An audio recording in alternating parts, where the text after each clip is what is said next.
Hello friends, welcome to the channel. Today we are going to cover a very famous novel, The Adventures of Huckleberry Finn, novel by Mark Twain.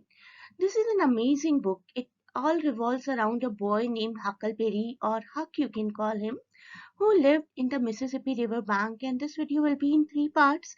In part 1 we will get to know in brief about the writer and the story, and in the second part we will know about the theme, specifically the theme of humor, and in part 3, we will cover important MCQs. Rest we will understand in detail in the video. Let us proceed to the video now.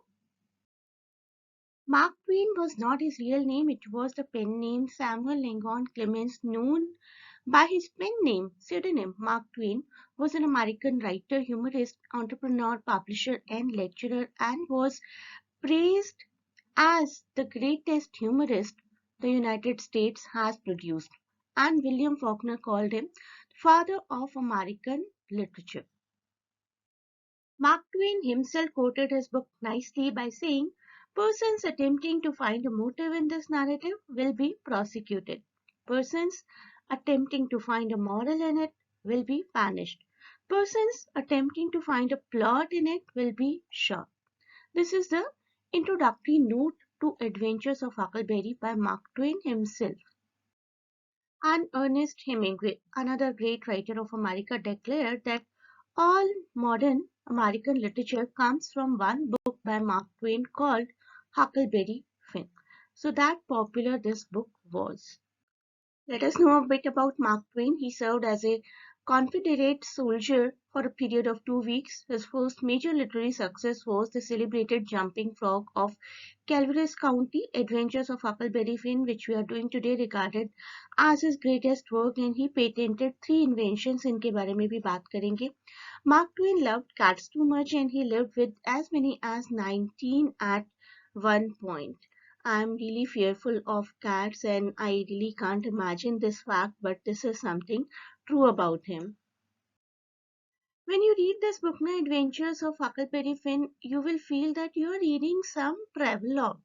Some travel writer has written it, and that is true that this person, Mark Twain, got famous initially for writing travelogues, acquired international fame for his travel narratives, especially The Innocent Abroad, Roughing It 1872, Life on Mississippi 1883, and for his adventure stories of boyhood, especially The Adventure of Tom Sawyer. Many schools include it in their curriculum, in their syllabi, and Adventures of Huckleberry Finn. 1885 years याद रखिएगा दोनों के. Maybe you can be asked which one was published first, or Adventures of Huckleberry Finn is at times considered to be a little sequel. Sequel because Tom and Huck both were in Adventures of Tom Sawyer as well, but Tom was the central character at that point of time, and this time in Adventures of Huckleberry Finn, Huck is the central character and Tom has got a little side role. आइए जानते हैं interesting story कि उनका नाम mark Twain कैसे पड़ा. The term Twain actually is used for the depth of 12 feet or 2 fathoms, and when two people who are trained to run a steamboat talk to each other and talk to each other about the depth of the water, they tell to each other Mark Twain. That means कि it is 12 feet depth and it is safe for a steamboat to pass. At 12 feet or so on the second knot, he would yell, any steamboat person would yell, Mark Twain, to the pilot, the signal giving a green light to proceed. Thus, Samuel heard this statement, this Mark Twain code, and he found it very interesting. Thus, he drew on his riverboat experience to find the name that would win his fame. इसी नाम की वजह से उन्हें इतना fame मिला. Let us know this person as an inventor. Not only did he make abundant literary references to technology in his writing, he invented and patented 3 diverse products: an elastic garment strap, a self-pasting scrapbook, and in addition he financed and a memory game, and in addition he financed many other inventions and was fascinated by many other innovations and used to finance many of them, being big or small. His machine is his albatross, reason of his bankruptcy. Twain के पास बहुत सारे patents थे अपने नाम में, बहुत सारी inventions किए थे उन्होंने, as I told you previously, brass trap, self pasting scrapbook and a history trivia game. All investments were not successful, but this was the biggest failure. Page typesetting machine, it broke down constantly as he was trying to get the machine running, and the far superior, that point of time only, the far superior linotype machine came along and it made his invention completely a failed one. As I'm telling you, he was a much loved author, but a terrible business, very sorry to say that. And he was financially inept. That even though he married a wealthy woman and had great success with his books and articles and journals, he found himself owing $60,000. Can you imagine even today? If we owe someone $60,000, that is a huge sum. He owed $60,000 to banks, friends, and business partners at the ripe old age of around 60s. That is, um, 8 million, $1.8 million today, and you can't imagine how great this sum is in rupees. The great author, I'll say, was a sucker for get rich quick investments. He used to invest too early, I think, including a typesetting machine, this one that broke often and was much slower than the competitive machines. I'll say he was earmarked for writing. कुछ लोग होते हैं ना, एक particular talent होता है, तो the same was, I think, with him. He was made by God to produce novels, to write novels, not to make any kind of inventions. Let us talk about now Huckleberry Finn. In the 1860s, Twain worked as a pilot on a Mississippi steamboat. The experience he gained there would feed into the sections in Adventures of Huckleberry Finn that play on the Mississippi River. Let us know about the novel in brief. It was published in 1885. That is the first thing you need to know. The Adventures of Huckleberry Finn is about a young boy, of course, Huckleberry Finn, raised by widowed women and her sister, Widow Douglas and Miss Watson. He did not much like the life he was living. He did not like the life of comfort. He was much into adventures. Rather, he enjoyed the adventure with his friend Tom Sawyer until one day his pap decided to come and take him away from his home. His pap was not a good man, more of a drunk and abusive man, and Huck couldn't take it anymore, so he faked his death to escape his evil father. And while on his own, he and a runaway slave, Jim the slave, they become very close, very good friends, and had many wild adventures together. So this writer was right. Do not try to find a plot. This is more about adventure from one place to another. This is, I'll say, very interesting story about friendship, and I absolutely love this book, and it should be shown to generations upon generations, and its wording is immaculate, and it is really funny and teaches good lessons, much against the philosophy of the writer I know, but still it makes you think about so many things, so many evils of the society. First of all, let us know the reason between the wrong spelling of civilize and what is the story behind the 6,000 prize. What is going on? Adventure of Huckleberry Finn. That starts when Adventure of Tom Sawyer ends with Huckleberry Finn and Tom Sawyer both.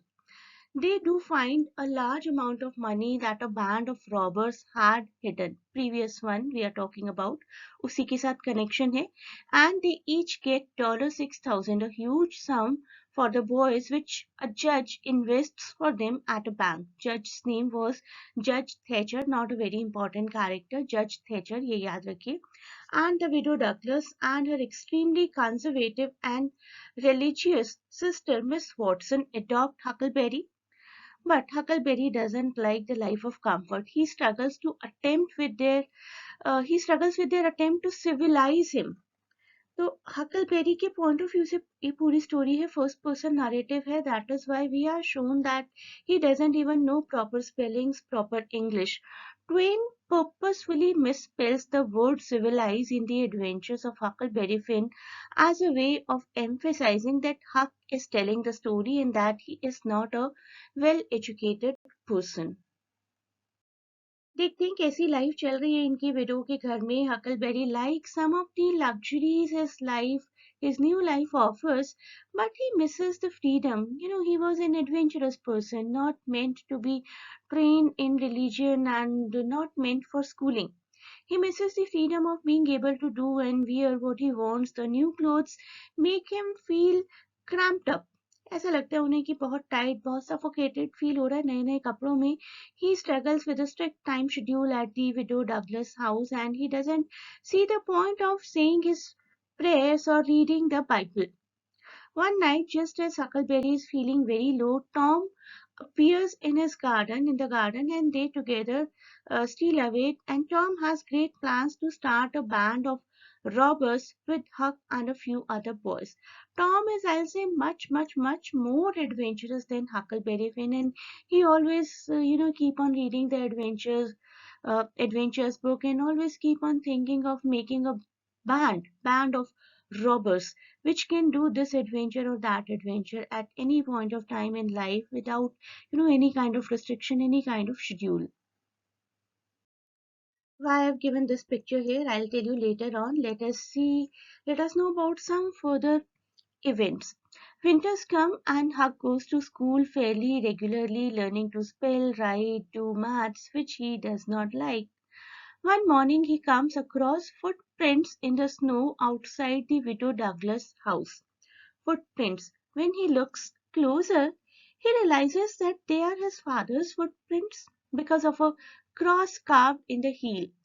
He knew it really well. The print looks exactly like Pap's boot, Pap Finn's boots. And Huck begins to worry that Pap has returned. Pap was a drunk person, I told you initially. To protect the reward money from Pap, Huck goes to see Judge Thatcher, who was investing for him, and tries to persuade Judge Thatcher to take the money for his own. See, a boy is saying कि मेरे father को money मत दीजिए, आप रख लीजिए वो सारी money. It should not reach to my father. Maybe somehow he knows that my father is the one who does not deserve to get this much amount because he is a drunk and good for nothing. Huck's father starts a lawsuit in order to get Huck's money. He's my son, all his money should belong to me. This is what he says. And he also tries to stop the boy from going to school. If I'm not educated, how can my son be? When the widow tells him to stay away, he waits for Huck and kidnaps him from his room and he takes him across the river to Illinois to an old wooden cabin. They live on what they can, fish and hunt, and Huck actually enjoys the freedom of not having to wash, not having to go to school, to dress up, eat from a plate, and so on, not to go to church. However, his father soon starts hitting him again, and he also locks Huck into the cabin wherever he goes away, even sometimes for several days. Huck can't take it anymore. Freedom is something which is meant for Huck, so how can he be locked? He can't take it anymore and he hatches a plan to escape.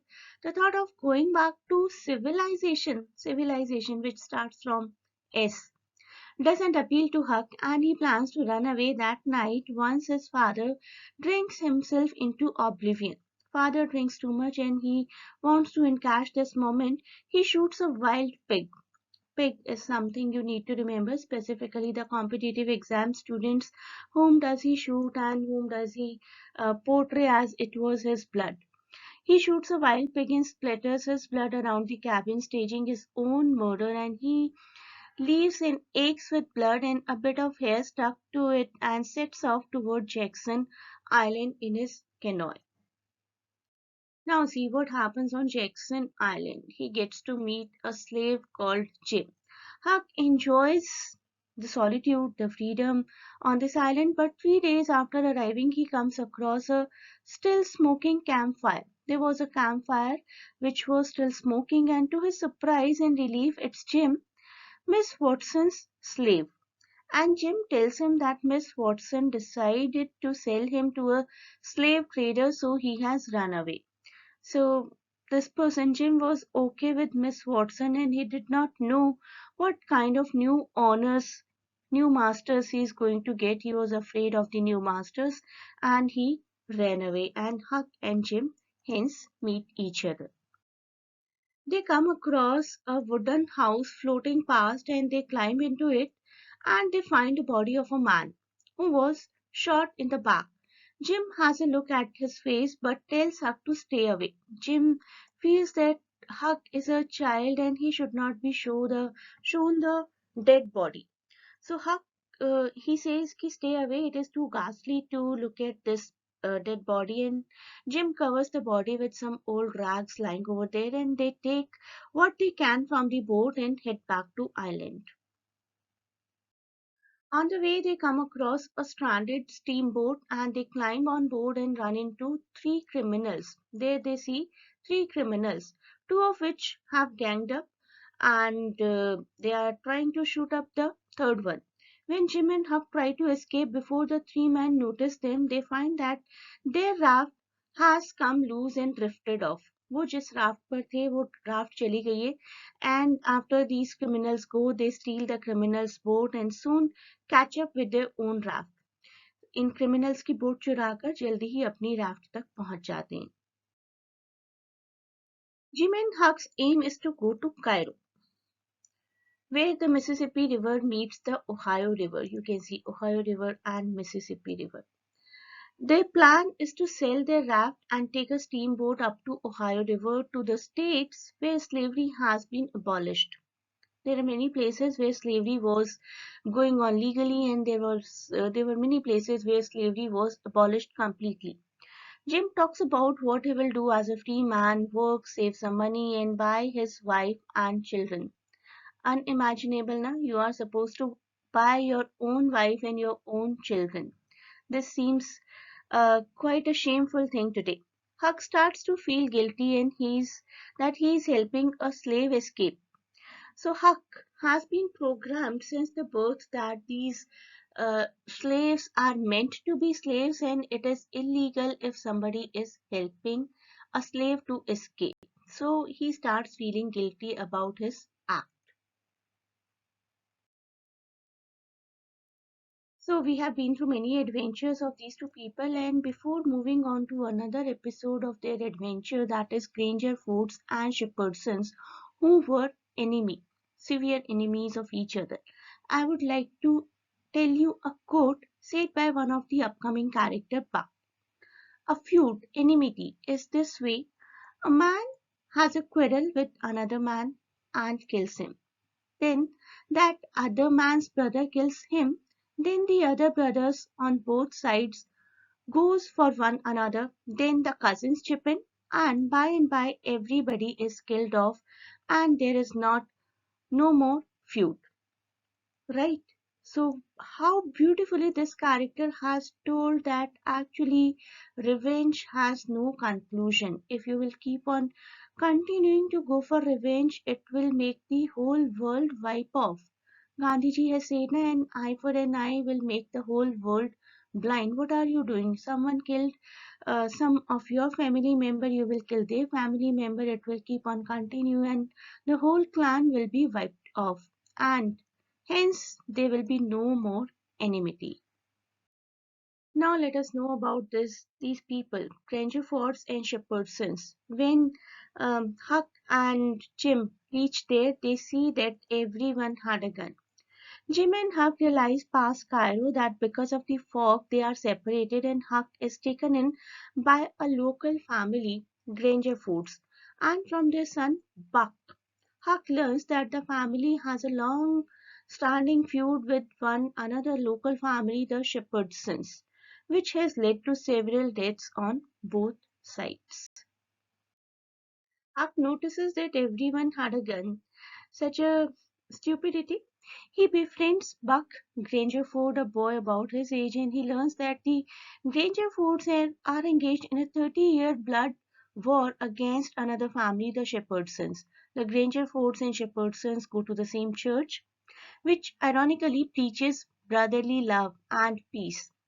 And the vendetta finally comes to a head when Buck's older sister elopes with a member of Shepherdson's clan. You can imagine Romeo and Juliet kind of story here. In the resulting conflict, all the Granger Foods males from this branch of the family are shot and killed, including Buck, whose horrific murder Huck witnesses, and he is completely horrified. He is immensely relieved to be reunited with Jim, who has since recovered and repaired the raft. So Huck witnesses so many deaths and too much violence. Basically, this chapter is kept in the book just to mock the violence created by humans. Their next adventure is in Arkansas where they meet a duke and king, fake duke and king, I must say. Jim and Huck continue their journey down the river and they pick up two men who are on the run. Kind of, you can say, fugitive cons. The older man claims to be the Duke of Bridgewater and asks to be addressed as Your Grace, my Lord, or Your Lordship. He says that I should be called only Your Grace, my Lord, or Your Lordship. And the younger one says that he is descendant of Louis XVI and therefore he should be called Your Majesty. Huck realizes quickly that the two are nothing but frauds over, and as a free white man, they are in a better position than Huck and Jim. Jim was a slave, and Huck was the one who was helping them out. That they are in a more deteriorated position. So Huck pretends to go along with the game. Huck pretends as if yes, they have taken them to be a duke and the king. He tells them that Jim is a slave and they are on their way to his uncle who lives down the south, and soon the duke and the king take control of the raft. Jim and Huck do not tell them that Jim is a runaway slave. They just tell Duke and the king that Jim is being transported somewhere. These two people are completely the con, and every town they go, they try to dupe the people. For example, in a town named Parkville,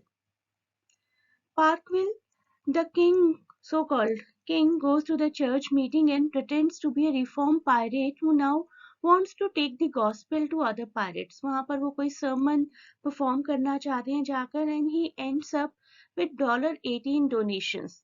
सबसे donations लेते हैं, $18 को मिल जाते हैं वहाँ पर, and he says कि these dollars will help me out in my mission to spread my missionary and to spread my gospels, my teachings, my sermons. And at their next stop, the pair stage a ridiculous theater show. Shakespeare के कुछ place को, कुछ lines को parody करने की कोशिश करते हैं. बहुत ही लोअर क्वालिटी की एक परफॉर्मेंस होती है उनकी, लेकिन उसके लिए भी वो लोगों को ड्यूप कर देते हैं. They do sell the tickets. Several $100 in tickets in the form of ticket money is given to them, and the performance seems to be extremely poor level. अभी adventure of king and duke continue ही हो रही है. Let us go for it. What happens next? A few days later, Huck and King meet a young man who tells them about some recent events in the nearby village. A man called Peter Wilkes. Peter Wilkes, नाम याद रखिएगा. Peter Wilkes नाम के एक person की recently death हुई है और थोड़ी प्रॉपर्टी थी उसके पास. That person has just died, leaving 3 orphaned nieces, a small fortune and some property behind. The man had suffered from a long illness and had been hoping that his two remaining brothers, William and Harvey, William और Harvey का इंतजार हो रहा था, who would come from England before his death. The king and duke see here their opportunity, their chance to get their hands on the inheritance. They go into the village with Huck and pretend to be Wilkes brothers. Everyone in the village, they are welcomed with open arms, and soon all the money, all the inheritance is in their possession. Huck, who is a good-hearted person, actually too much adventurous, naughty, but a good-hearted person. Huck feels sorry for the 3 girls, 3 nieces, so he decides to steal the money and give it back to them. However, his well-intentioned plans goes wrong, and after he steals the money is in his hand from Duke and King's room. He almost is about to get caught, and he finds nothing, no way to hide the money. He hides the money in the deceased person's coffin, who is to be buried very soon. तो इनके coffin में जिनकी अभी अभी death हुई है Wilkes के coffin के अंदर वो मनी छुपा देते हैं who is to be buried the next day and coffin is to nailed shut. However, shortly after, Wilkes' real brothers turn up. In an attempt to prove the king and duke are lying, the real Harvey Wilkes asks the king if he knows what his brother has tattooed on his chest. तो mister Harvey इन नकली भाइयों से पूछते हैं तुम्हें पता भी है मेरे भाई की चेस्ट पर क्या टैटू था. The king quickly invents something, अपनी तरफ से कुछ बात बनाकर बोल देते हैं, and it is his words against that of Harvey Wilkes. Harvey already knew what is the reality, but the king and duke did not know. The people of the village decide to dig up Peter's body to determine who is right. सब लोग सोचते हैं कि चलो body को dig up करते हैं और देखते हैं कि कौन सही बोल रहा है, who is the real brother. When they open the coffin, they find the money, and in the ensuing confusion, Huck manages to escape and he runs to the raft where he and Jim set off और उनको लगता है कि चलो king और Duke से छुटकारा मिला, celebrating that they have finally gotten rid of king and the duke, but there is a but. Then they soon see a boat coming after them carrying the two fraudsters. Resigned, Jim and Huck have to take them back on board with them. The fort, Jim, Huck, and these two conmen continue their journey towards south, and they stop at a few villages, but all the king and duke schemes prove unsuccessful. Now maybe they have lost their talent to con people. Having lost all their money and not earning any either, they start making new plans, and when they come to the next stop at Pikeville, Pikeville is their next stop. When they stop at Pikeville, the king sets off into the village and he asks the duke and Huck to come after him if he isn't back by lunchtime. When he does not return, they follow him and finally find him completely drunk in a tavern. The duke and the king get into some fight and Huck this sees Huck as a chance to escape. Duke और king लड़ रहे हैं, अभी यहाँ से चलते हैं. He runs back to the raft only to find that Jim is not there. The king has sold him to a local family Phelps. Phelps नाम के एक couple को Jim को sell कर दिया गया है by king actually, and Huck goes in search of Jim now. Jim is kept at the Phelps family as a slave. Huck goes to Phelps' house to find the whereabouts of Jim, but to his surprise, Mrs. Phelps, or you can call her to be Aunt Sally, welcomes him with open arms. And why? She believes he is her nephew Tom Sawyer. She was actually waiting for Tom Sawyer, whose arrival they have been expecting for days, and they haven't met Tom for years. So when a boy of the same age appears, she thinks it is Tom. Huck plays along. Huck does not, try to uh, tell them that no, I'm not Tom, I'm Huck. He plays along. The next day, he heads into town to intercept Tom and let him in on his plan to free Jim. Next day, Huck goes to town and uh, meets Tom Sawyer and tells him about his plan that he is about to make Jim a free person. Tom, whom who I told you is much more adventurous than Huck. Tom becomes very happy. Okay, we will make some rescue plan. Tom agrees to play along and help Huck, and they introduce Tom to Aunt Sally and her husband Uncle Silas as Tom's brother Sid. So Tom, who is actually Tom, he becomes Sid, and Huck, who is actually Huck, he becomes Tom. So Huck is Tom and Tom is Sid. Although Jim was in such a cell which was not at all guarded, and they could easily make him escape just by opening the doors, but Tom did not want it.